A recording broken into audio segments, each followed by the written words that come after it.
Prej kohësh rrjeti ka zirë nga lodimet për një krizë të mundshme dhe një premisive më të komentuara që lindin brenda mureve të shtëpisë. Mungesa e dyshës tjetër në evente e fundit të rëndësishëm të lëndrimit i hodhi zjarre dhe më shumë benzinës, duke i lënë ndjekësit të pyesin çfarë po ndodh me treshën e famshme.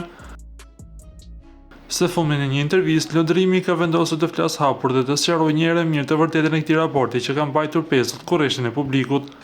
Ai pranoi se gjërat nuk janë më si më parë, duke konfirmuar kështu zërat për një ftoje mes tyre, por u treguai kujdesshëm të ruante privatësinë e miqve të tij. Ka qenë një shoqëri shumë e bukur, dikur mendonim se ishim shumë të mirë për të qenë të vërtetë. Jemi kënaqur të kemi gjetur shumë veten te njëri tjetri. Sot gëzojmë raport, por natyrisht jo si më përpara. U shpreh lëndrimi duke theksuar se angazhimet e tyre pas formatit i kanë bërë të tyre. Megjithatë i ngacmuar se ku qëndron e vërteta mungesës së tyre në eventin e tij të madh lëndrimi nuk u fsheh. E kemi pasur një ftoje pak për disa çështje që është më shumë personale, me njerëzit e afërt ndoshta mbetet hatri dhe për gjërat më të kota.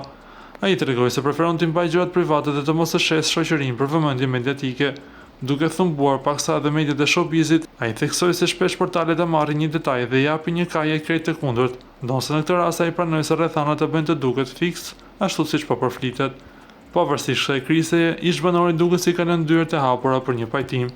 Unë i respektoj shumë, i dua dhe kam për të vazhduar të kem respekt për ta. Jemi të rritur dhe të pjekur, besoj që komunikimi është qetë si gjithçkaje, kemi zgjidh krejt, mirë jemi, përfundoi ai duke qeshur. I pyetur se do ta shohim treshën sërish bashkë ashtu siç kemi njohur, apo kjo ftohje kërkon më shumë kohë për të shkrirë, lëndrimi tha. Mbetet për të parë nëse gjykata mes tyre, siç e quajti më humor lëndrimi, do të jap një vendim në favor të miqësisë së vjetër. Para se të ndiqni lajmin, ju lutem klikoni tek butoni subscribe për të marrë të rejat më të fundit nga showbizi shqiptar. Faleminderit.